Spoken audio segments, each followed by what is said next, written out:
Hello, everybody. How are you doing? This is S. Anthony Thomas. This is the S. Anthony Thomas Show, and we're going to have another returning guest this time. It's Rob from the Random Ramblings with Rob podcast. Someone that like I said, we've had on the show before. You loved them last time. We had a great conversation. I'm not actually even going to tell you what the conversation was about because, well, it would be kind of dopey to do that because we actually have the actual show where once I shut up, you can listen to it and love it yourself. So are you ready for this episode? Of course you are. So let's do it.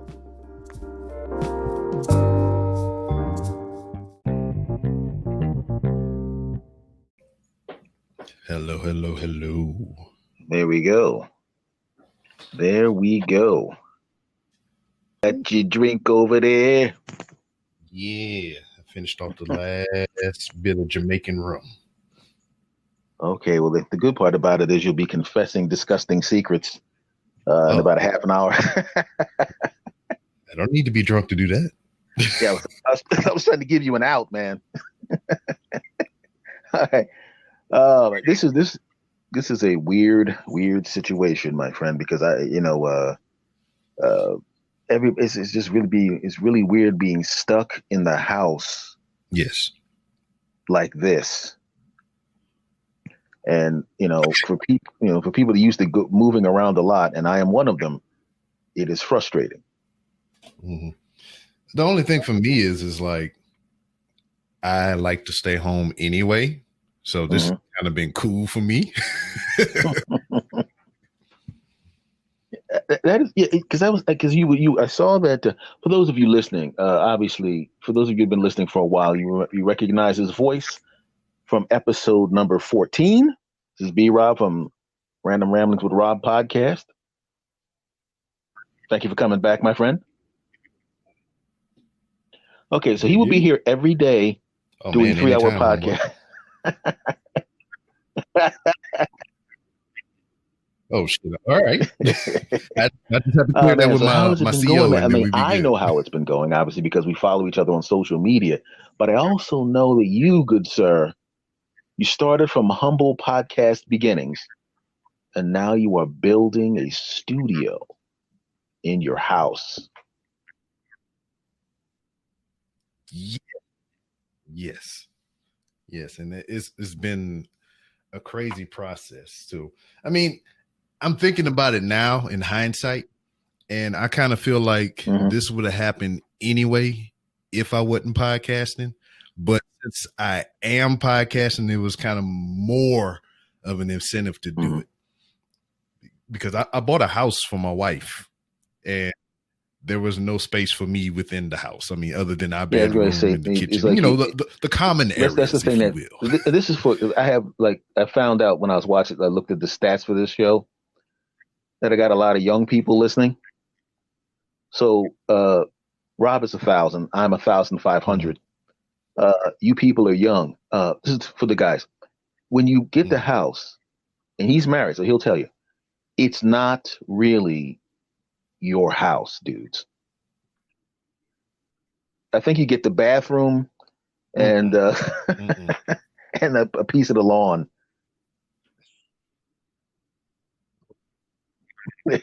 Shit, she can have the lawn. I don't even want that shit. Gianna got you out there mowing it up. I hate it with a passion. Oh, how old is the boy now? No, the boy does that. Hell no. He's 17. Yeah. He handled that. I just look at the grass. He already knows you know how to use weapons. So he needed to get out there and get that and get that thing going.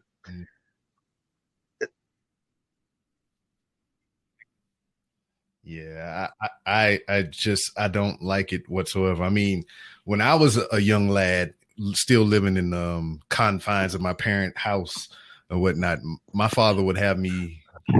Well, he didn't really make me do it. I mean, I would volunteer my services when I was younger. I would go out there to be with my father and help him cut the grass. And then when I got older and turned into a lazy teenager and shit, I was like, fuck that couch. He ain't making me do it, so I ain't gonna volunteer. Teenage boy. But now you said that you were going to be building something anyway in your house. I mean, if you weren't doing podcasting, what the heck would you be building in there?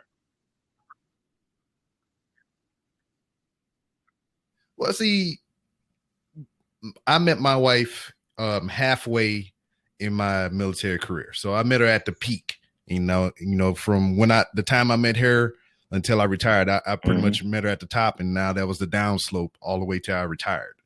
So everywhere we were together, I had a space for me and my things. So my video games, I had my own personal TV for the video games, my computer set up, just my stuff, my memorabilia, all those things. Everywhere we moved together, I had a space for my things. It was my zen, my shrine, get the fuck away from me, kids. I'm doing area, and she had her spaces as well. But this particular house, the space that would have been mine is occupied by a theater room, projector, chairs, movies all around, wall to wall and everything. So the area that would have been reserved for me and my things is a common area. So for me to have my things in its own area, I would have had to build anyway, so that's just probably why I was saying if I wasn't doing the podcast, I would probably still build a spot for me to put all my shit in, because we moved here. Well, we've been in this house going on 3 years, and my shit has been in boxes in the garage this whole time until you're a dude. Finish this room. It's going to stay in the boxes.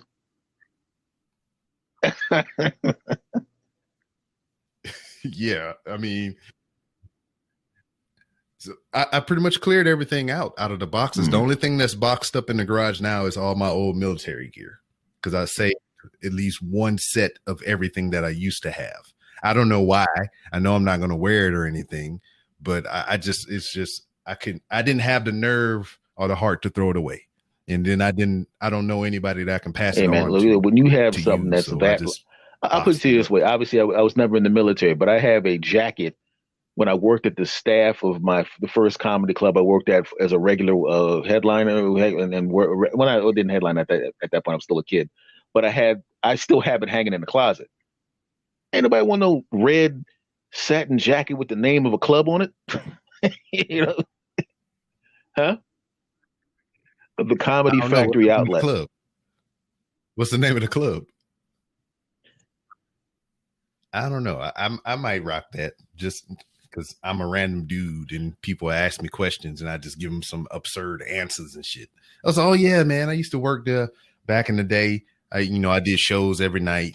I opened for Dave Chappelle. Yeah, the only problem is if they Google it, man. It's out there somewhere. So you're a lot older than I thought, buddy. Yeah, man. I just hide it well. I'm telling you. Looking at oil and lotion. How many shows do you just do one show a week? And do you stockpile your shows? Yes, one show a week. Yes, it's been helping me tremendously, especially doing this build project and whatnot. I didn't have to worry about stopping what I was doing to keep up with appointments and everything. And then my website randomrob.com, I have a appointment schedule on there, and that really helped me out tremendously, man. It's just like they go in, they log in, they pick the dates and times that that's produced by my personal work schedule and personal life schedule. I update it with everything that I got going on. So like today with you, I had an appointment earlier today at 6:00. So nothing would have been scheduled prior to 6:00 and between prior to 6:00 and from 6:00 to now. Nothing would be able to be scheduled on my calendar because I had personal appointments and I had an appointment with you today. So if anybody would have went in to try to make an appointment for today, they wouldn't be able to do it because I had prior engagements. So that's what that gives to potential guests to see. I have no conflicts when they go in my calendar. Whatever is available is like no shit. Yeah, that's what's available. When you get guests now, where do you get your guests from? How do you pull in your guests? Randomly. No, seriously, man, it's just like what I've been doing more recently is I've been all right. You do a show, you use social media to your advantage and everything to network and meet people and all kind of other stuff. So for me, it's been like I'm reaching out to people that I regularly engage with on Twitter and other social media mediums, and I've never talked with them, my stuff or anything like that. So that's the kind of people. That's the kind of people I go for. And then if I have any interest in a certain subject, like right now, I got this new room, this new computer, this whole setup and everything.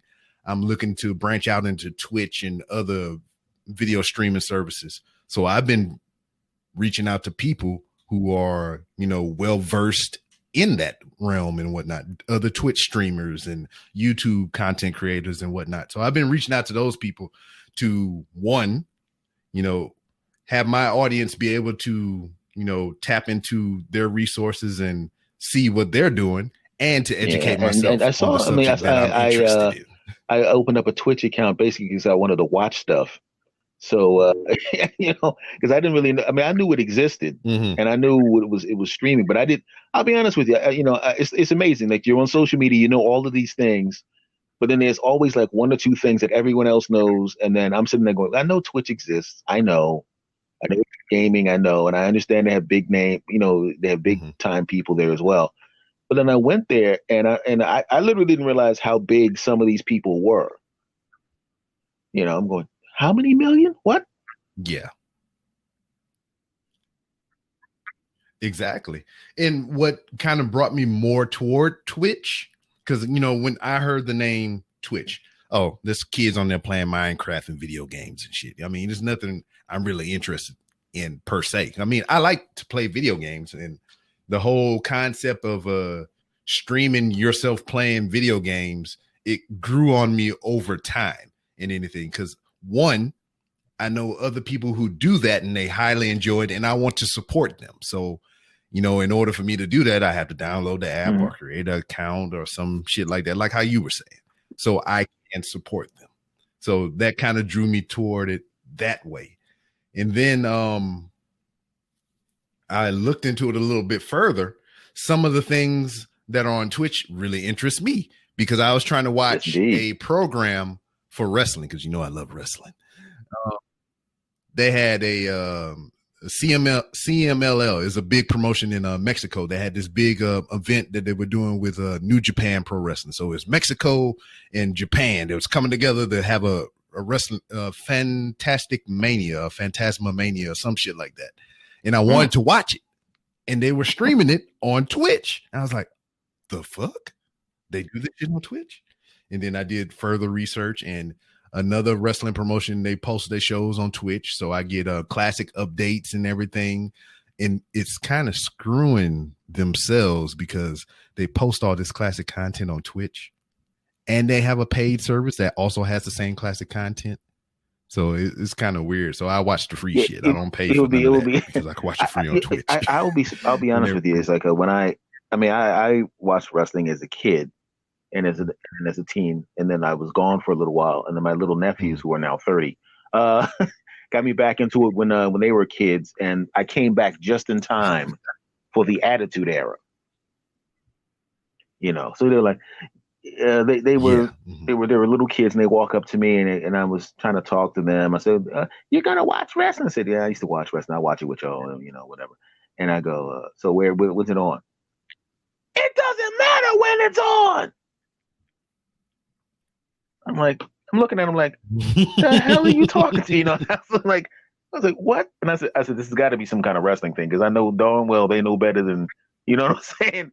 I was like, okay. I said, okay, who's and then they go, and then I'm sitting there, they're sitting next to me, one's on one side, one's on the other side. Boom, boom, boom, boom, boom, and he walks out. If you smell what the Rock is cooking, and finally the Rock has come back to Philadelphia, and I'm going, yeah, that's pretty cool, and then he finally did it. It doesn't matter. Okay, there, okay. Yeah, before you clued in, I would have been to my nephews at that point in time, like, hey, I may not know professional wrestling, but I know some kung fu, and I give you some goddamn back slaps. That's one of the things I have in common with Rock, other than our multiple, other than the fact that we're both really tall, muscular guys. Yes, you're 5'8", and is I hit them with the eyebrow, and it, you know, I usually just turn my head and I look at them. They're like, oh crap. They think we effed up. I never even had to do anything, because if I just stare, I just turn my head and look at them at that point. They were like, "Oh, we should not have done that." you know, you know. I remember what some other relatives going. I have to yell at him. How come you ain't got to yell at him? I said, first of all, you're not me. Second of all, I spend a lot more time with them, and I told him, I said, if I turn around and look at you, I'm gonna come across this. I'm gonna come across that room, and we're gonna have a problem. Yeah, no problem. Okay, all right. I never even had to do anything. I just said, look, you know what I mean. But that was even now I watch the clips of the Attitude Era on YouTube now. I can't. I keep laughing at the same stuff. Yeah, I mean, that's the it's timeless, isn't it? You know, one of the I get a kick out of that Kurt Angle doing this routine about the baby game, and he had a little monkey dummy. It's, you know, Chris Jericho always dissing Stephanie. You know, and those, because I tried to watch the new stuff. I mean, but it comes on Friday, so it's kind of hard for me to see it. But you know, and now no damn audience. I mean, let's be honest, we're both wrestling fans. You're more of a wrestling fan now than I am, but I still, you know, old school wrestling fan. I miss the pop. Yeah. Well, I mean, they've been substituting it lately. The other company, the newer company that just came out, AEW, what they did was they had staff on hand to fill in as a crowd. So they kind of fill that void that you're pining for, you know, the crowd. How many staff members, certain moves and everything like that. And then WWE, I mean, each side of the ring has at least a row of personnel there. So I mean, it is enough to hear on camera. So I mean, they do a big move, you hear an audience reaction. It's enough people to hear something. And then WWE started doing it more recently and everything. They started doing the same thing to have an audience there to and all that shit. But I'm transfixed on the ring. I'm looking at the wrestlers and the competitors in the ring. So I mean, the audience is a bonus, but I'm not really paying attention. Yeah, I mean, it's one of those things where I'm sitting there, and it's like when you're one of the old school guys, and you feel weird because, oh yeah, well, how come you didn't hit him with a chair, bro? Because you miss those things. I know you can't do it because of concussions. I get it. You can't do it because of concussions, but it's just a weird thing there, and I don't know, man. It's just that I started to try to watch some of the because I watched the UFC too. You know, I don't know if you watch that. Yeah. You're not a here UFC and there. fan. I mean, I was there when a professional wrestler or so, you know, ventured over, and I was interested in that Brock Lesnar, you know, CM Punk when he got his ass whipped those 2 times. I don't know what the hell that was. It's like I'm watching them practice, and I'm going, oh, he's gonna get his brains beat in. Oh yeah, I mean that's the equivalent to either you or me just coming off the street with no experience, training up and going into a professional fight. He got those big prominent positions because of who he was, you know. So I mean, that's all that was, man. You know, he was just a bum off the street that came into a world that was not his own, and it showed. It was one of those things where I'm sitting there watching them going. And it's like you're usually when you see someone get beaten up that bad, you just want to like, should I call the police? Well, can I call the police in Las Vegas from here in New Jersey? It's like one of those prime time ass whippings that it's like I don't even. It's like normally you can enjoy the fights, but it's like this is like I can't even get into this. This is the main event. Mm-hmm. Pay $75. Yeah, I just wanted to see it because it was just a spectacle of the thing. CM Punk a well-known professional wrestler comes over, because he was a tough guy in wrestling. He was, he talked cash money and he backed it up in the ring. But now he's in the real world. Mm-hmm. I do air quotes. And, he getting scuffed the fuck up. It's just a really weird thing. It reminds me, going back to wrestling, of the early 80s wrestling when I was a little kid. And they'd have these jobbers that would come in. If you ever watch Barry Horowitz, that was the guy. He was the main one.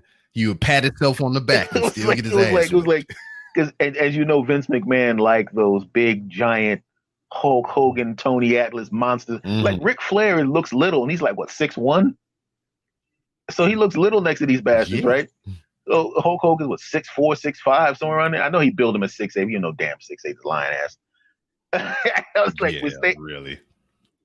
You got some osteoporosis in them bones or something. You got some kind of bone disease, degenerative shit to it. I said, the only way you're 6'8" is if somehow you got yourself in some of them Prince boots.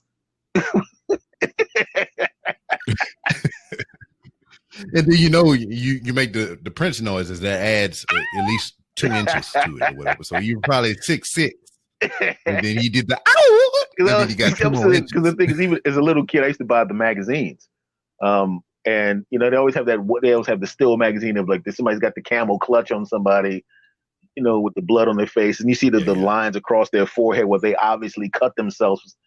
It's like, and here's the thing: as I got older. And I was like, I would, every once in a while, the cameraman would catch one of them on the ground, pulling the blade out of their wristband, or like Ric Flair used to have it in his trunks, and he'd like fall down, he'd do his Ric Flair flop, and then he'd going down, and the camera cut away, and I was like, I can see you cutting yourself. And that's what wrestling was to me after I found out the secret. It was just like, it's like NASCAR. You only watch for the crashes, and I was just like, I was waiting for the obvious points to where, this move actually hurt motherfucker. That was the things that I was looking for after I got wizened up to, Man, it was one of the things I always get a kick out of was they would always show, they'd have a video where they would show the where they would make a mistake. The one Botchamania. Oh God, I had to watch it like 4 times in a row because I kept laughing so hard at certain things that I would miss the next 4. And the one that got me was Dave Bautista falling backwards. God, it was. Oh yeah. I know what you're talking about. He got pushed and he just kind of threw himself extra. I watched that 15. I'm not even exaggerating. I watched that one 15 times in a row because it was like. He got pushed. It was like he was doing a Charleston. 1, 2, 3, fall. 1, 2, 3, flip. I'm just going, come on, man. Now, by the way, if somehow Dave Bautista actually hears this, I want to stress that I think you're becoming a wonderful actor. Hell yeah, I agree with that totally. And even though these voices sound different.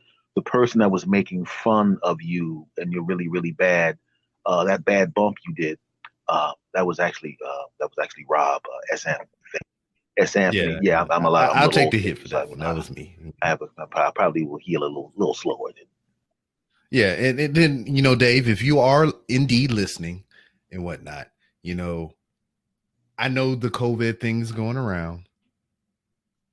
And, we can't meet person to person and whatnot to hash out our differences. But my door is always open on the podcast for you to come in and we can do it verbally.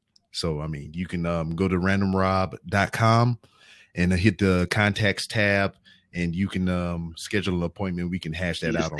Dave, he's just throwing that out there. And since I think you should do Rob's show, I really do. And since you'll be doing Rob's show, I want you to do me a favor and call your old friend Stone Cold Steve Austin and tell him to give me a call. And I would be very, very glad to interview him on this podcast right here because I have not said anything bad about him, even though this particular time I also said nothing bad because it was actually Rob that said the bad thing. Thank you. Yeah. I say all the bad things. I apologize in advance for other bad things that sounded like S. Anthony Thomas. But it was actually. I'm actually going to clip that part out and send that to old girlfriends. I mean, all of you have.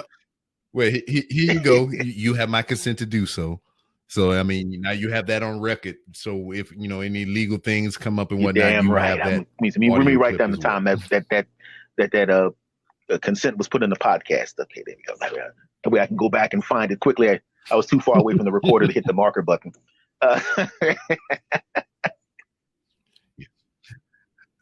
And one last thing about wrestling and whatnot. Most recently, because you was talking about the old school flavor and feel and whatnot. I just recently, within the past 2 days, just went over the New Japan Cup, and that's a promotion in Japan. They been around for I think 50 years or more. I think as long or even longer than WWEF and whatnot. But it's just based in Japan. And amidst this COVID crisis, they had a New Japan Cup tournament. That when the thing started and everything started getting hot and heavy, business was closing down and everything. They did the same thing. They were still paying their talent and whatnot during the break. And just I think maybe the beginning part of July, they got everything situated and they hosted a New Japan Cup. So basically what happened is they did a bracket series, and the winner of the bracket series would get to face the champion. The champion is Tetsuya Naito, and he is a double champion. He is the Intercontinental Champion of New Japan, and he is the Heavyweight Champion of New Japan. So whoever won this tournament, they got a one-on-one title shot against him. And you talk about an old school feel. This whole tournament felt like that because they had limited crowd seating. So, I mean, it harkened back to NWA days to when they did it in the studio. Exactly. And they had a limited studio audience. So the lights were down. The lights were focused on the ring. So all you saw was the competitors in the ring. So like when you was talking about earlier, you tried to watch the new stuff and, the crowd not being there kind of took you out of it. I mean, I remember watching some of this older stuff when I was younger, and I was like, oh, this feels like home. So I'm looking at this New Japan tournament, and they clotheslining the shit out of each other because, I mean, that style is hard and harsh. I mean, those produced some of the American superstars like Big Van Vader.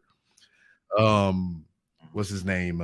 Stan Hansen, who is freaking credited with a big part in New Japan's culture for the clothesline, because he clotheslined the shit out of everybody.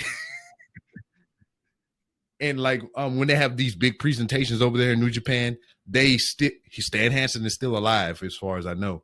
But when they had their bigger pay-per-views, their WrestleMania is called Wrestle Kingdom. And they had Stan Hansen there, who is an American, who made his name in Japan. And they honored him there, and they gave like a award or something, and they named it the Stan Hansen thing. It was fucking cool. But I watched this tournament, and they was just laying the licks into each other, man. And New Japan has that distinct style of hitting hard and everything. But when you get used to the wrestlers and everything, you kind of know what they're gonna do next. Because there's a short guy there called Tomohiro Ishii, and he is a veteran in New Japan. He's an older gentleman, but he moves like a young man, and they call him the Stone Pitbull because he hits hard, and when he gets hit, he absorbs a lot of punishment. I mean, I'm getting into a lot of minutiae and everything. Yeah. But anyway, the shit was good. It was hard hitting. I enjoyed the whole thing, and they had this big plot twist at the end. And I implore you, if you have the means to watch New Japan Pro Wrestling, and you have the means to watch all 9-10 days of this tournament, I ask that you do it. And then if you want to get up with me online, I have a free way to put. Yeah, I mean, I and shout out to them for keeping everybody, for cutting the checks too, man. I mean, good Lord, everybody else is like, what? What's going to happen? And nope, get out, everybody. Yeah. And what they're so passionate over there as well. They're one of their top guys. He's a veteran there as well. Is what's his name? Tanahashi is his last name, I believe. And he's the equivalent to what John Cena is here in WWE. He's the face of the company. America. And yeah, he's the face of the company.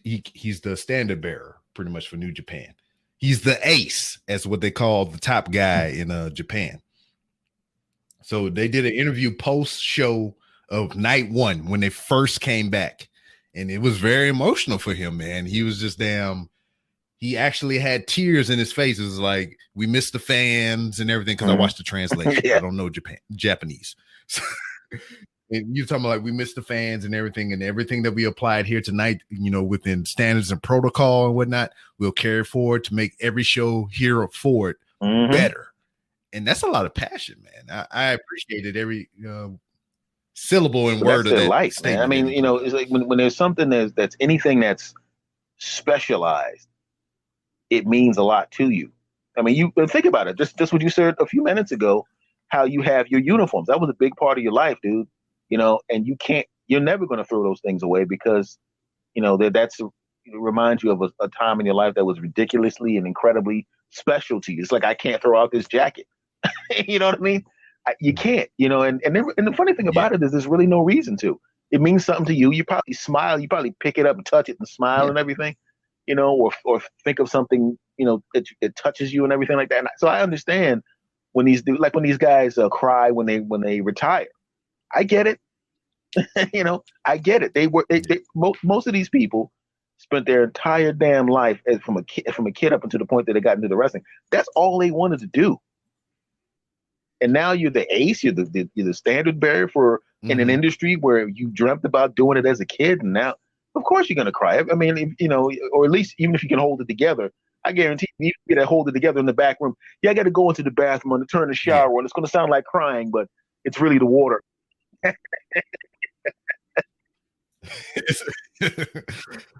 Matter of fact, we had the conversation last night. I had a interview last night with Mike Fallick, and we talked about professional wrestling, because I showed him my championship belts that I have here in my office, and I was just like, I kind of lost my thought there. I looked at my belts and I was like, nostalgia. But he was like, I don't get it. It's predetermined and everything is just like, it's not like they really won the title because somebody told them beforehand that, hey, you're going to win the title. I was like, yeah, but you had to look at it in the context of a job. This is their job. This is the industry that they're in. This is their business that they're in. And the company sees enough in this person to be the front runner of their company, to be their champion, to be the leader in the locker room, to set the example for others to emulate. And that's kind of some of the things that I was explaining to him. It doesn't matter if it's predetermined.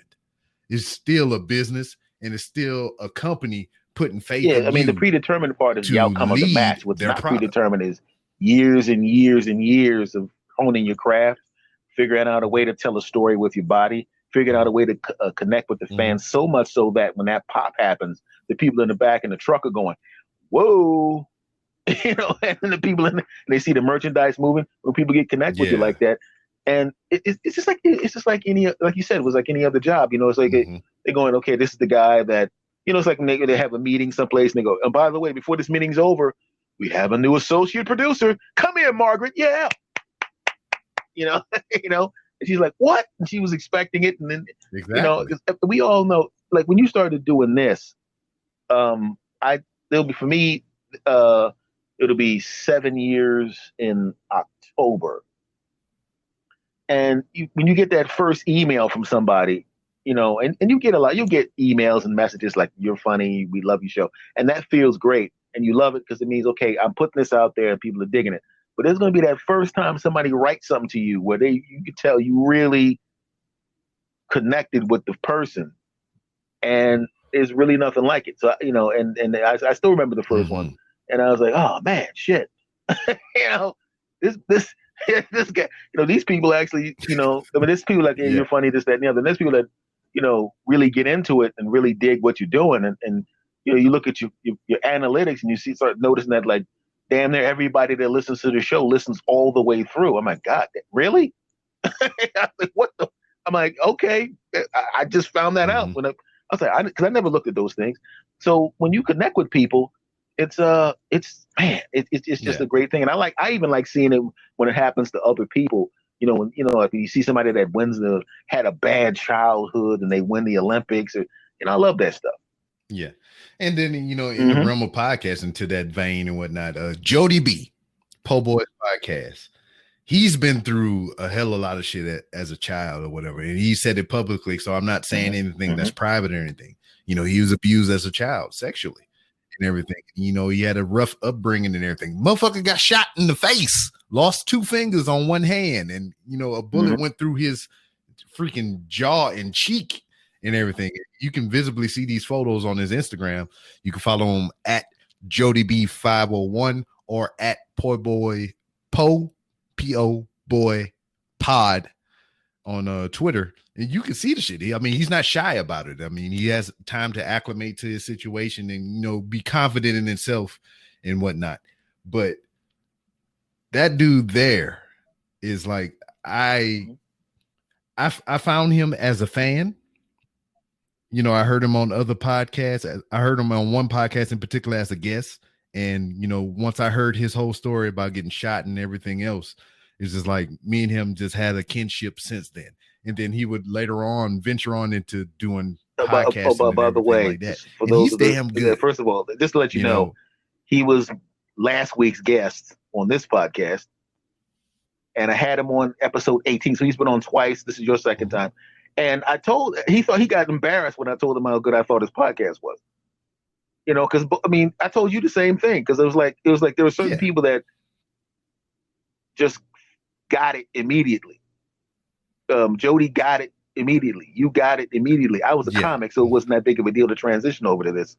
So it was like there's some people that just got it immediately, and I told them the same thing I told you, which is the absolute truth, which is that I enjoyed it from the beginning. So it was just kind of fun to watch you guys get better and better and better and better to the point now where you're old heads. You know what I mean? You're old heads. Yeah, no shit, right? I can remember the environment in which I had you on the show the very first time. It was not too long, because it was in the beginning of I think it was year 1 of my podcast, because I was still in Missouri, I was still in the military, and I was still on that downslope to retirement. And I was sitting in my wife's office, in my wife's private room, recording this podcast with you.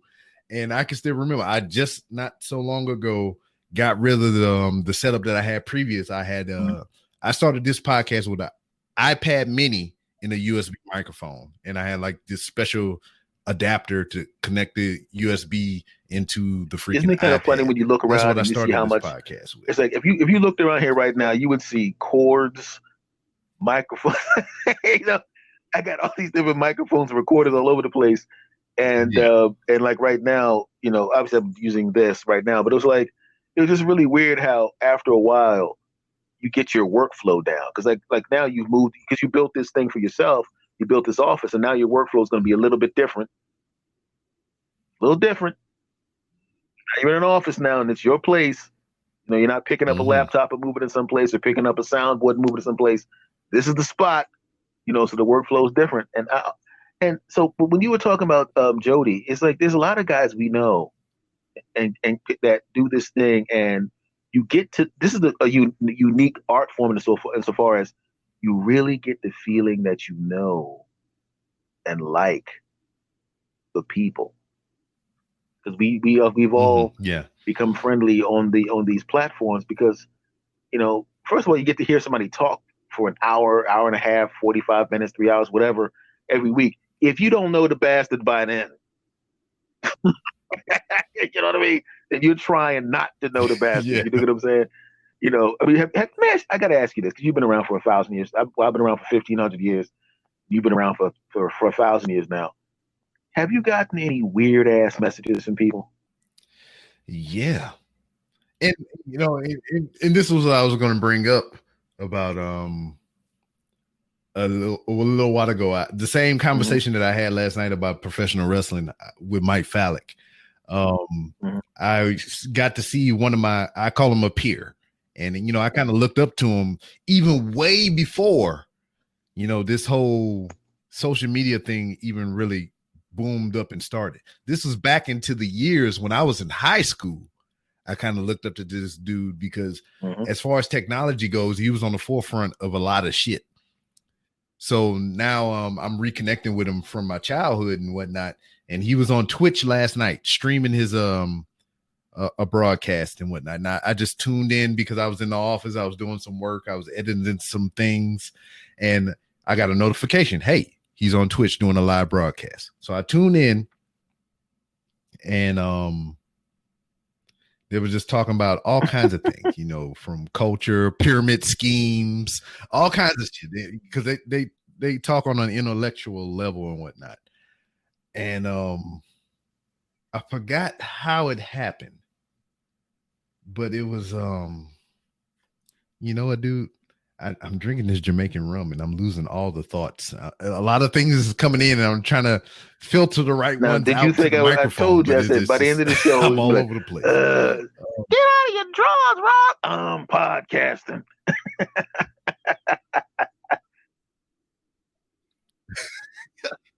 I mean, it was funny. I got my on air sign is lit up out there right now, so nobody gonna come in. I saw you putting the set together. Yeah. Oh man, that's been this lifesaver because like I can hear when somebody opened the garage door to come into the garage. So I heard like last night when I was recording, the door opened and the light was on, and it was like, oh, he's recording. And they closed the door and just went back out. I was like, yes. But before, because I didn't have anything like that, and they're just like, no, this is common area. Boom, hey, motherfucker, what you doing in here? I had some of the young ones over here, and I'm sitting here and I'm recording. And I'm like, yeah, boo, boo, boo, boo. And the door opens up. One of them walks in and goes, do you want this sausage that you had in the refrigerator? It's like I bought a sausage that I didn't eat yet. And I'm going, you took it out of you knew you didn't put it in there. Right? You took it out, opened it up, and touched it. Yeah, you can have it now. I don't want no kid fingers, snotty ass kid fingers on my, you know. Yeah, nasty ass snotty kid fingers on my, you know. Because that's why that's why I had to put it beside myself because it's like they don't think. See we work from home, so people when you work from home, a lot of times it takes people a while to realize just because you can see me or you can hear my voice, it does not mean I'm available right now. If you hear me having a conversation, I'm either on the phone or I'm doing a show. So unless somebody's on fire or something, don't ask me, do I know where the ketchup is? First of all, there's only two places it's going to be. Because I'm not going. I know you recorded. Yeah. Did you tell me where the ketchup is? Did you look in the refrigerator? No. Then go look in the refrigerator. Found it. So they got to bug me again with found it. I know what you mean. Now I want you to get back before that rum hits you again, damn it. Because you were talking about you found a friend on Twitch, and we were talking about weird ass contacts. You remember what you were saying? God damn it. I was hoping you first of all I do is go on tangents. Or something else. I still got that damn thing too. I'm gonna have that mighty Toyota Camry till it blows up. I don't give a crap. It's just, but I got weird messages from people. And sometimes it's not like weird where you feel. Gotcha. Now I think I jogged your memory. All right. Now I remember. Yeah, you jogged it up. You jogged it up. Hey, I'll give you some hand claps if you can hear that. But what happened was he was talking about his podcasting experience because he's been doing it far beyond the years of even you and me. He's been doing it for a long time. He has a old ass YouTube account when YouTube wasn't even like a popular source for producing content. He has a legacy account because he was that far in advance to me when we was colleagues and shit in high school and middle school and all that stuff. We grew up in the same hometown. And he said he felt a certain type of way when somebody recognized him out in public. And I was like, I had that happen to me here in Houston at a Roughnecks game for the XFL. And I know it was weird as fuck, man, because it was just like we was at the game live, this is before the corona. And we were just sitting there enjoying the game and everything. And then the game was over, slap hands with people next to us. Yo, man, that was a great game. And now in the context of corona and the environment that we live in now, slapping hands with a stranger next to you, that's just like, ugh. Put the boo sound effect on that. Yeah. So we leave in the stadium. I got my youngest holding my hand and everything because it's a crowded arena. And we leaving out. And a guy just out of the crowd, out of the madness of people exiting, trying to get there, avoid traffic and shit. He's like, "Hey, are you Rob from the Random Ramblings with Rob?" And I was like, "Yes, I am." He's like, "Yo, I follow you on Twitter, blah, blah, blah, blah." And I took a picture with the guy, and I was just like, I had to have documentation of somebody recognizing me out in public. And it was amazing because it was just like, I do this because it's fun. And, it educates me on things that I wasn't privy to before. And, it introduces me to a lot of people from different cultures and backgrounds and everything. And I find that fascinating because in the military, it's just like, hey, we all the same. We do this one job to feed this bigger job, and motherfucker do what I say. And then to be removed from that for X amount of years, you rediscover yourself, you rediscover, different viewpoints in society and whatnot, because we are one, we are all the same. And then now you're away from that, and it's not like that. Because I can remember the culture shock for me leaving the military, going into we do security now. I do private security. And just the class for firearms had me on edge, because in the military, it's like, you never point the weapon at anything you don't intend to shoot. You keep your finger straight and off the trigger until you intend to fire. So we in the goddamn classroom surrounded by other trainees and the instructors, and pointing the gun in the damn classroom where everybody else is in front. I'm like, yo, this is bugging me the fuck out. It's blowing my fucking mind, but this how civilians do shit. And I'm just like, I had to adapt to things like that. Because like he pointing the gun and everything in the classroom, and I'm just like, I'm fucking white knuckling the chair that I'm sitting in, and I'm leaning back real hard. I've never been in the military, and I know not to put your finger on the trigger until you can shoot somebody. You know what I mean? Like, who is this idiot? And then they are like, what I find out like later, afterlife and everything, because like I'm used to receiving periods of instruction, on a particular topic, subject, or whatever it is that we're learning in the military. And it's a distinct way that we are taught curriculum. And there's even courses and classes on, they'll teach you how to teach curriculum. And that's what I did in my later years of the military. I went back to the place that trained me to do my job in the military. I became an instructor before I retired. So I had to teach curriculum to the future of the Marine Corps. So they have a certain way that they teach you. And, after receiving all that class and training and whatnot, I harken back to when I was, before I got here, before I got to that place where they taught me how to teach. And I was like, oh, wow. They taught me the same shit that I'm learning now. They taught me the same exact way, how they gave me the content. I said, wow, all right, this makes sense now. All right, they're showing me how to do it. And that's why everybody talks like this. It's not just a military thing. It's a curriculum. It's a specialized way that they receive this. And it's not specific to the military. I mean, they do that in corporate America as well. They receive the same classes that we receive. So, I mean, it's a valuable tool if you can keep it up and remember a lot of these things. So when I'm receiving these classes and whatnot, it's just weird as fuck. God damn it, this room. It's losing me again. I forgot where I was going. Well, originally, bring me back in? That's the funniest thing, because I can make fun of you because I've known you for a long time, right? And you talk about me going on tangents. You just went on one, and I know it's that rum. You ain't fooling nobody. I love it, man. I love it when people call me out. It's just like, you need that every now and then, you know. Yeah, no, but I know you said, I didn't know that you were doing private security though. Yeah. I've been doing that since we moved here to Houston. I just happened to fall into the job after 8 months of unemployment, which I was receiving unemployment, and it was glorious. My wife was the sole provider because she was working. I was receiving my little checks every week and a half, and I was loving it.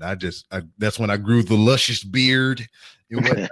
I didn't have to do shit. I just woke up in the morning, make sure the kids got on the bus, then I went back to sleep, got up, played video games, went back to sleep, got the kids off the bus, made some lunch for when my wife got home, did a little bit of podcasting. I love that life. If I can go back to that, I would not struggle at all. Well, what did she do? I mean, when you because when you decided to do this, when you started to do podcasting, it's very similar to, somebody essentially you basically starting a business. You're starting a business. It's an entrepreneurial pursuit. So, and I also know from personal experience, as you know, how many hours it takes. Yeah. Yeah. People think you're just talking to a microphone and then that's it. They don't realize there's a lot of editing and all these other things you got to do. It takes a long time.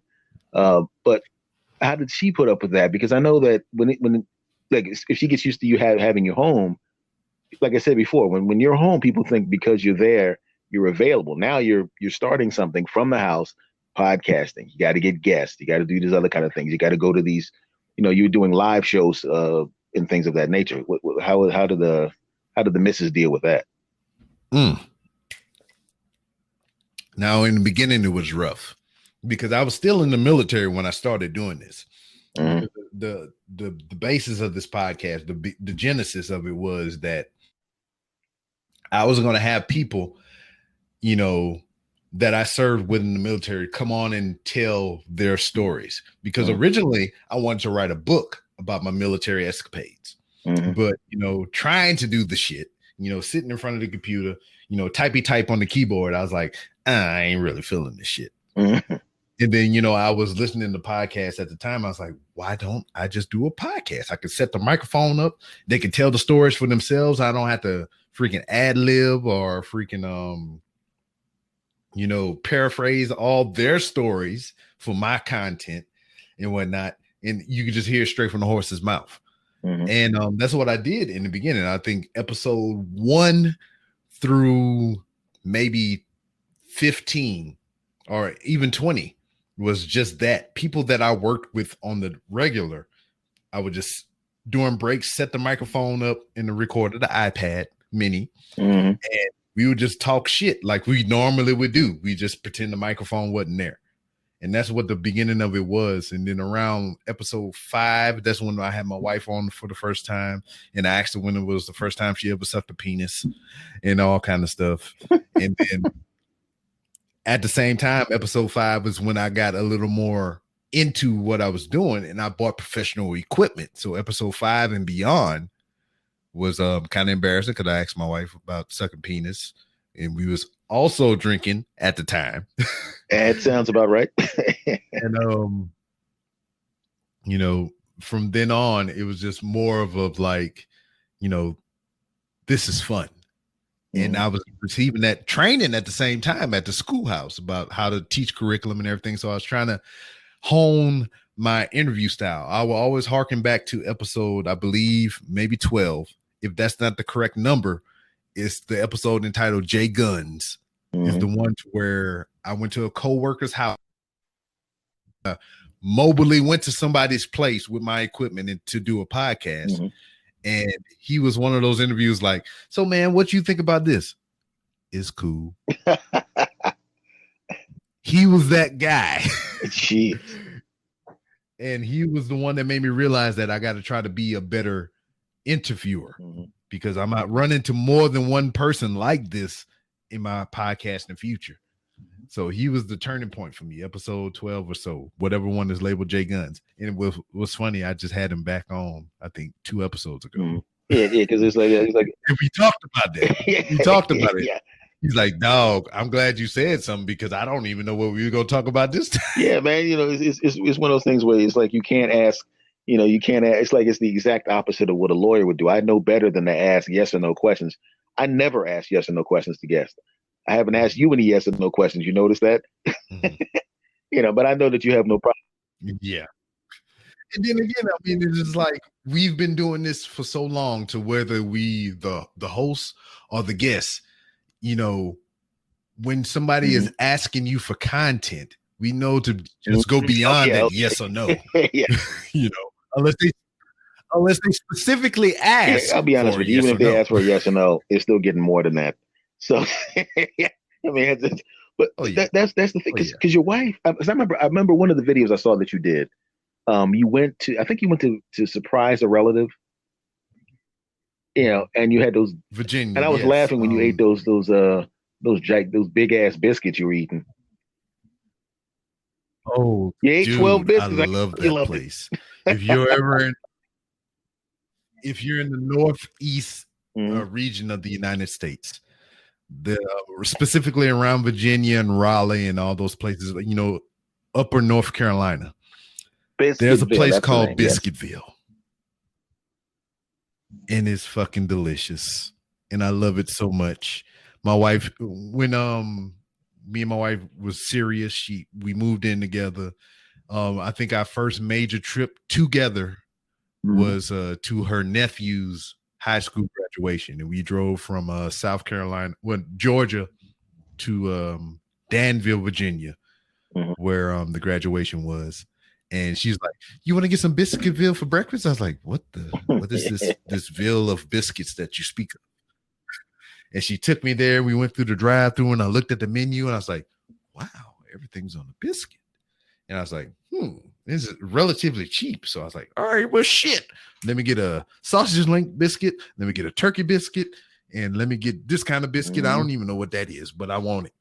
And got to the drive-thru, got the bag in the hand. The aroma filled the car with just like heavenly goodness. And then we stopped and we unpackaged everything and laid it out on the table. And I got the first one I had was the turkey sausage biscuit. And I had it in my hands and I took a bite and I was like,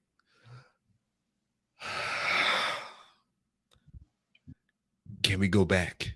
And she's like, "No, because it closed at 2." I was like, "No," because it was like 2:03. You should have got a whole bag of them next time. Yeah, that's the weirdest thing. I was watching the video and I'm sitting going, because I see a lot of the vlogs on YouTube and things of that nature, and it was I was enjoying it. I dug it. It was good. It was well done. Man, I hadn't been there in so long. I mean, my wife has been there, solo because of family emergencies and everything. I think around that. Not too long before that video, my mother passed away, and she went up there for that. And then a couple of times before that, there's some major events, and it's like I was just starting work, so I couldn't just take off and go to Virginia with her and everything. And then pricing at the time, pre-pandemic, was just crazy for two adult people to go out there and do shit. So I just sent her out on her own and whatnot. But being there, I think it was 5 years since that video.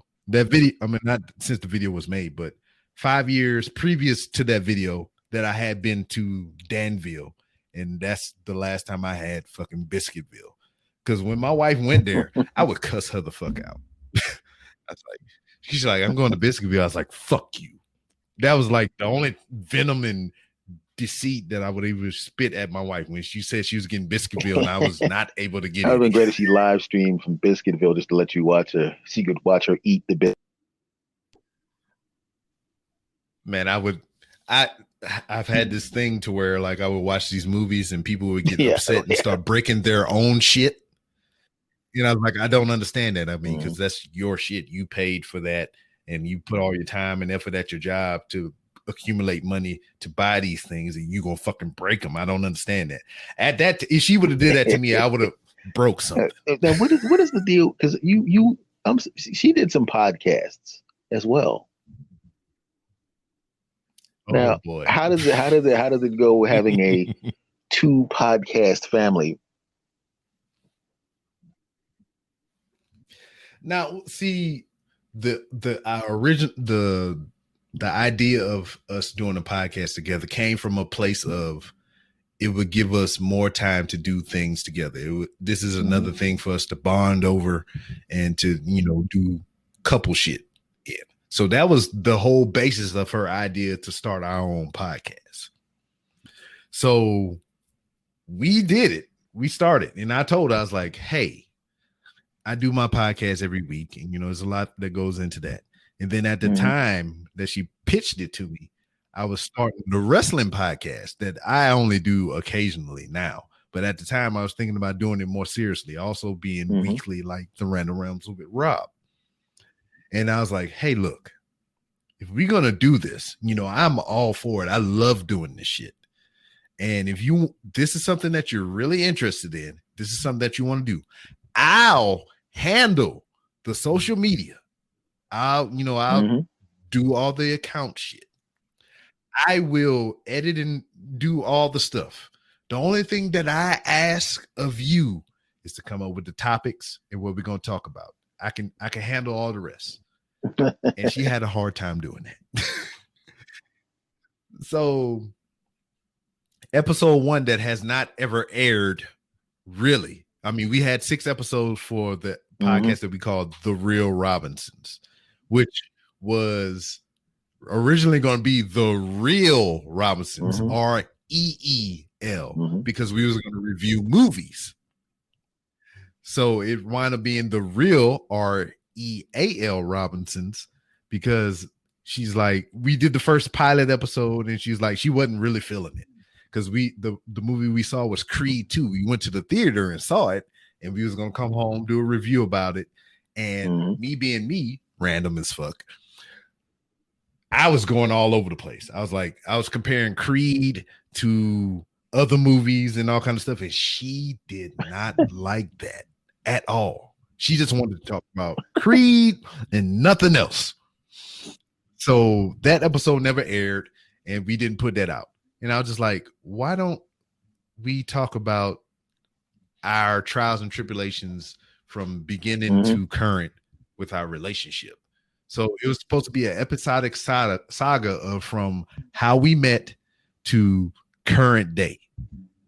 And we got in 6 episodes. And during that time, it was more like me, like, hey, what are we going to talk about the next episode?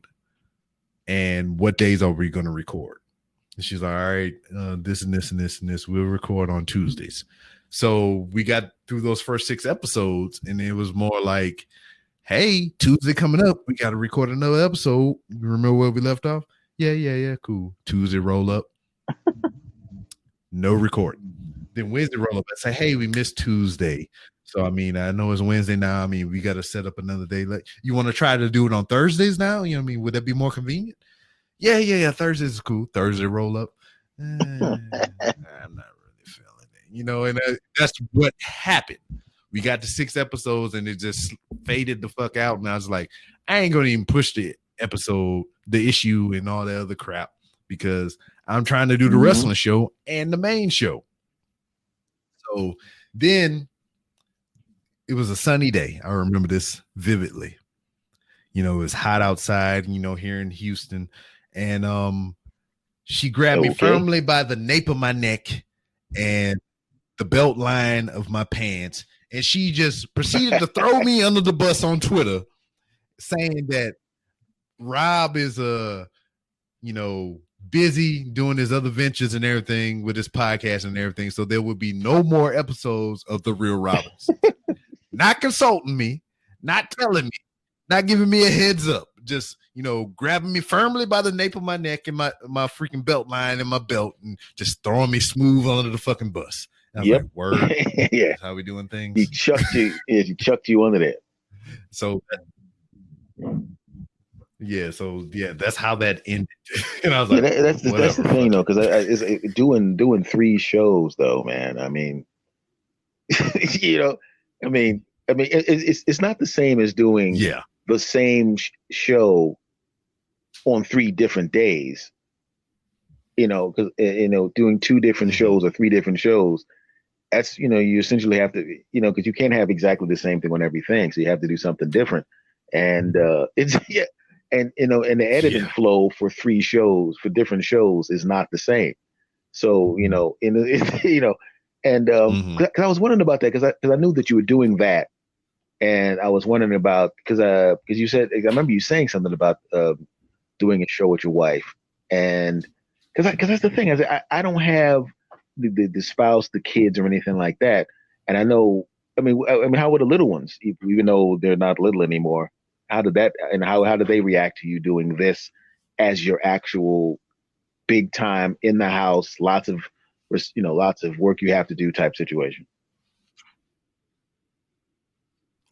Well, the smallest one, the younger one, the 9-year-old, she has grown up in a time to where social media is king.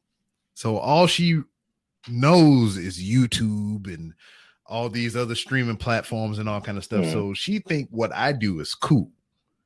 The boy, the middle one, the 17-year-old, he's into it as only solely for the video game aspect of it.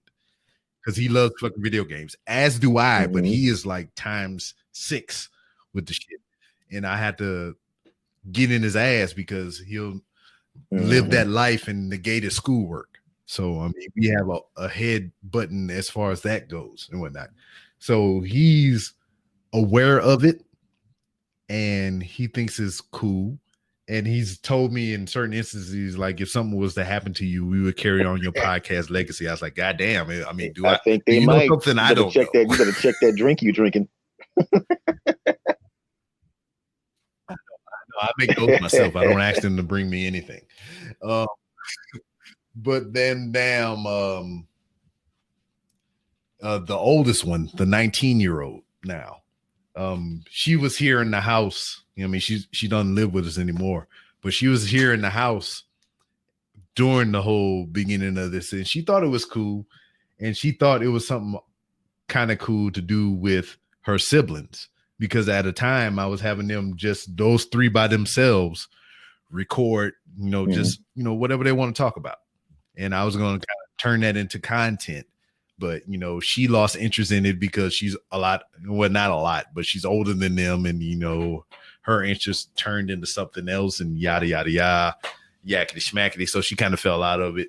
But the other 2 are understanding. The 9-year-old just is the one that wanted to be knocking on the door every 5 minutes. Hey, I was just checking on you. And because I'm recording and I'm probably on camera and she want to be on camera. That was one of my favorite things is little kids with the cell phone cameras. Because I was looking at you in there getting your Bob Vila on when you were putting it together. It's what's the deal with the with how's your setup there? What do you set up for in that room?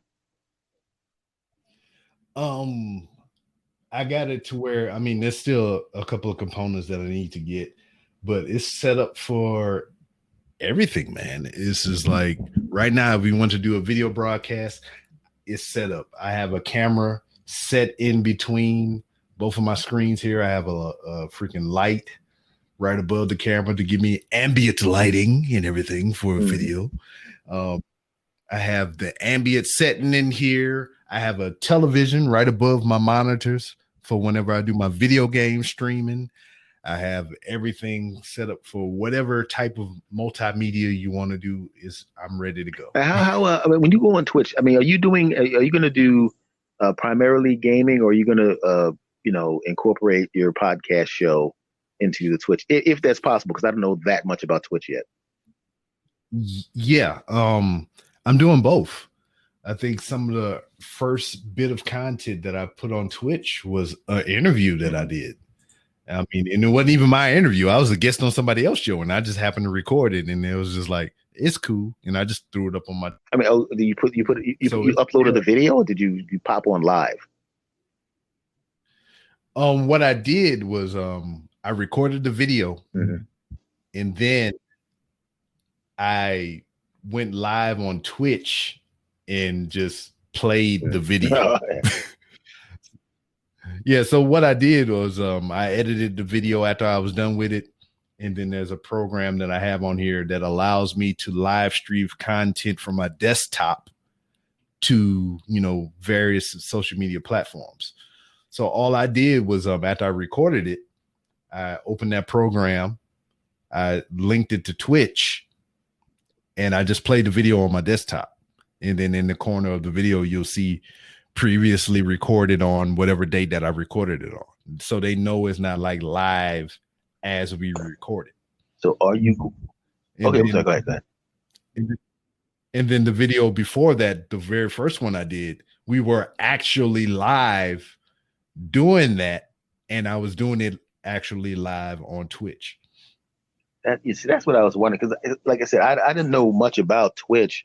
I mean, every once in a while I'd pop in and I'd see, you know, like I just like the reason I even remembered about Twitch, other than the fact that I know it's a big deal, is like Dr. Disrespect. So it was that motherfucker. I was like, what the hell? I mean, it was like when somebody just goes, get off. You know, it's like if you're a big time person and the company that knows you're a big time person just goes, listen, you out. It just makes me wonder what, you know, it's like when you see like maybe like if a quarterback just abruptly got cut from a football team and you were 9-2, and you're like, you just cut him from but the team's 9-2. Yeah. He had to go. What did he do? Can't say it yet. It's like, whoa, okay. Yeah, I'm still trying to figure that out as well. But from what I've heard, you know, and it's all rumor, it's all speculation. I don't know what the case is, but he signed a deal with Spotify. Apparently, Spotify is trying to make a come up because they signed Joe Rogan and some other major podcaster to $100 million deals and whatnot. And supposedly, they're going into the game stream world and they're doing some shit with Dr. Disrespect. And I believe that the fallout with Twitch and whatever is because of that. That's what I've heard. I don't know if that to be true or not. It's just something that I came across. What did you think about when you heard that Rogan was taking that monster-sized podcast? I was like, fuck you, man. Because now, I mean, that's what we're doing now. We signing podcast deals, and here we are struggling and shit. And you know, I heard some of those podcasts and that shit doesn't appeal to me, but I mean, there's billions of people on this goddamn earth. So, I mean, you know, my personal opinion doesn't really dictate the whims of the world, but still, how, Sway? How? Because I know that I know that Amy Schumer has a podcast, and I think she got a multi-million-dollar deal or something like that for exclusive podcast on Spotify. And I think Joe Budden's podcast is exclusive to Spotify, and he got a multi-million-dollar deal. And I'm sitting there going, but the thing is, they never really talked about the numbers, but they said multi-million-dollars. So I figured, you know, a couple million, blah, blah, blah, 3 million, 5, whatever. 2 million is multi-million. Yeah, that's what I'm saying. It's like 2 million. Because the thing is, if they said 2 million, they came to you and they said, I'll give you a $2 million deal for 6 years, you know, I would go, wow, you know, that's incredible. Heck yeah. Man, dog, you give me $165 and I'm just like mind blown.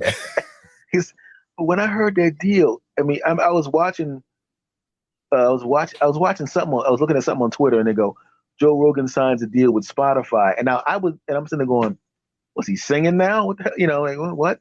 You know, I knew podcasts on Spotify because Bull Demano on Spotify, right? So he goes, I'm going, what the hell? Okay. I said, so I guess but I didn't know it was going to be exclusive. And then they said $100 million. And I went, oh, that's exclusive. They ain't going to pay you $100 million and have it be everywhere at the same time. And the funny thing about it is, I think it's probably going to be more than that. Because, I mean, if it was me, if it was my deal, I would want that money, and I would want my money. I would want I would want escalators in my deal because I would automatically know you want me because of my name and my juice and my numbers, but you also want to drive up your stock price. So you're not going to pay me $100 million, and then your stock goes up by 7 billion. All of a sudden, $100 million doesn't look like that great of a deal. And I'd be like, look, if within the first month of me signing, your stock price goes up by X number of dollars, I want X number of dollars, half cash, half stock. Because the amount of money they made off of his podcast, and they paid him the $100 million. The amount of money they got, I think they went up by like $4 or $5 billion in value just by signing this guy. So the $100 million is like handing them. It's like, here's a $5 bill, punk. Get over here. Yeah. But I mean, it seems like a good thing. But I mean, I what will happen now, and this may be good for all of us as our numbers grow, is the simple fact that all of them are going to want to have exclusive deals with people with numbers. They're not going to offer that kind of money because he has 190 million downloads a month. And I only have 189 million downloads a month. So I don't know if I could get that Rogan money. Maybe they'll offer me 99 million, and I'll have to consider taking it. Yeah, I mean, it's a substantial amount of money. I 99. I don't know. Maybe 99 and a half. I would be like, yeah, all right, we talking money here, but 99, I don't know, man. That's kind of a little low for you, man. Yeah, I'll be honest with that. They'd have to pay me at least 17 billion. But I was trying to be trying to be modest. I understand. But I mean, it's just a really weird thing because as we got into this, I was talking to one of my relatives about this. The simple fact that, when we started doing this, you would see yourself on the charts. I would see myself on the charts. And then all of a sudden, all the stars started to come in. And there were so many celebrities that are doing podcasts, people that have television programs, they're already on radio, they're doing movies. And literally a boatload of those people started coming into the game and they shoved everybody to the back. Yeah. To the back. I'm sitting there going, because you get used to seeing yourself up there like, yeah, look at that. Hot rising, whatever. Yeah, I'm doing good. And all of a sudden, everybody let's be honest, no matter how good you do, a C-list celebrity decides to do a podcast, they will shove your ass and that's right into the trash can. Yeah, that's what it is, man. I say it all the time. We the independent. It's just like, if you've been on TV once and enough people seen you, you start a podcast, you automatically have a fan base, a following, and all this other bullshit, to where we just like grinding out of freaking the ether of the internet and shit. But the thing about it is, the good thing about it, and I think this is a good thing, is when you have a genuine love for the art form, that supersedes all of that stuff. And because there'll be times that I didn't even look at the numbers.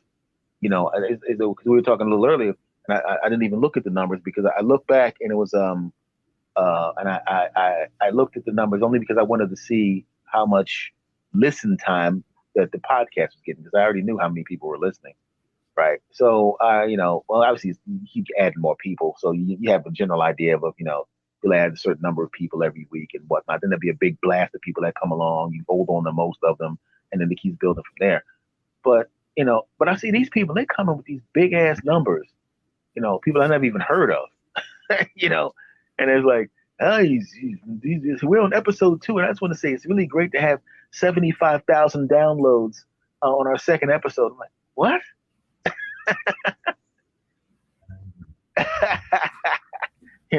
It's just a weird thing. It's a weird thing. I didn't even understand what that whole situation was. Oh, I gotta ask you this. I saw this on your YouTube group. Was that you flying the drone? What the hell? Yes. That was the weirdest, because I talk about random. Yeah, as I'm sitting there going, okay, we got the biscuit video, Yeah. and I'm going, now he's flying a drone down the street. Was that just a toy, or you have a? I got a legit drone, and it was the only reason that I got it was like it was a good price. Because compared to a lot of the other drones that you see or whatever, this is actually is really a beginning drone is what they marketed it at, and it was like $499, and I was like, I could do that. I could put that on my credit card. I could pay that off in 2 paychecks. I got that, and I got this thing, and I was just like, this is fucking cool. And I did, man, even though it's small, I mean, folded up, it can fit in the palm of my hand, literally. And I start this thing up in the house one time just to, get a feel for it. That bitch is loud as hell. And I'm like, whoa, this thing is tiny. Why is it so goddamn loud? And then I take it outside and I do a couple videos with it and everything. That's the thing I was always wondering about that. I mean, I know this may sound weird, but like, can't you put a parachute in the damn thing?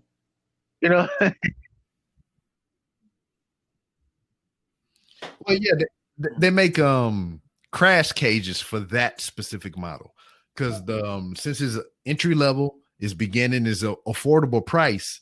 It doesn't have a lot of bells and whistles as the next model up and even the higher end models, because those models, the higher end ones, they have crash detection sensors. So like if you flying toward a tree, this motherfucker be like, oh no, we can't do that. I want to preserve my life and just like I'm gonna move to the side, okay? But this little one, this one I got, the affordable one, the introductory level one, is like, nah, man, we hitting everything. Cause it's like when usually you see news stations and they'll have their helicopter and all that kind of crap. But then when you see the people that I was watching the news station, they were using a drone because they couldn't get the helicopters near the fire. And I'm sitting there going, and it was and they could see everything, and I'm going, it's something about the way a drone just moves. Just the smoothness of the drone. He's like, and then when the helicopter comes back, I'm like, get that bull crap out of here. Get the damn drone back in. I don't hear this guy. And another thing, and another thing, and another thing, and the people see over there. It's a damn thing. Shut up, punk. Get the drone back out there. Because those every YouTube video that you see, whenever you see the intro to somebody, they're doing their car reviews, and they got the music, and you see the drone fly. Everyone has drone shots and everything, and I was thinking about getting one, but I would get it as a toy.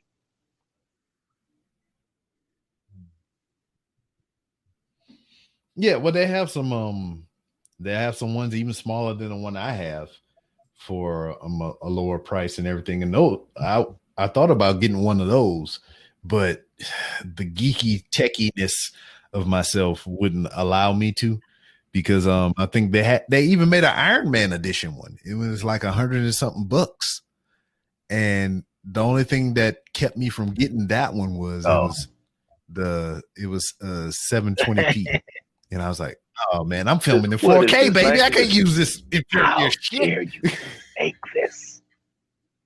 This is blasphemy. Yeah, so that was the only thing. Yeah, that was the only thing that kept me from getting that lower end drone. But the one I have now, it doesn't film 4K, but it films 2K. So it's like half the resolution, and that's still good. Because I mean, as far as YouTube video go and Twitch and all these other streaming platforms, I mean, they only stream in 1080p 60 frames per second. So I mean, because not a lot of people have the high-end hardware for higher resolution. So I mean, the standard is at least 1080p, or no, well, the least is 720. But the standard is right now is 1080 60 frames per second. So I mean, for you to have like 2K or even 4K footage, I mean, you're balling. You in the big leagues and whatnot. I mean, it makes a bigger file size. Oh hell yeah! But it looks better for those who can actually view it in those tell higher everybody the resolutions. shows that you do. Plug yourself.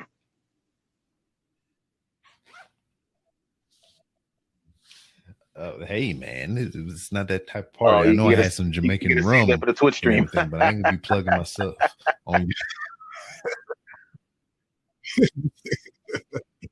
But yes, you can find me on various social media platforms, to include Twitter at 3R Show, and Instagram, to where you can watch me walk the hollowed halls of Walmart wearing a mask like everybody else should in public. On Instagram at the 3R Show. I have content on Twitch. Just search for 3R Show. I have content on YouTube. Search 3R Show.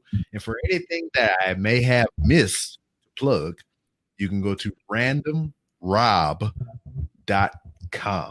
You know, I host the Random Rambles with Rob podcast. Search that on any podcast platform that's available to you, and I should pop up. If I'm not on something that you search frequently, let me know via the places I just mentioned, Instagram, Twitter, all those other places.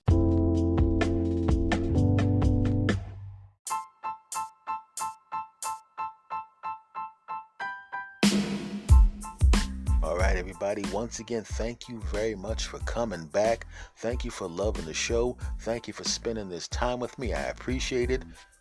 You guys are the best. And I will looking forward to seeing you again next week. I am looking forward to seeing you again next week. I'm looking forward to seeing you again next week. That's how special you are. I actually said it 3 times. Take care.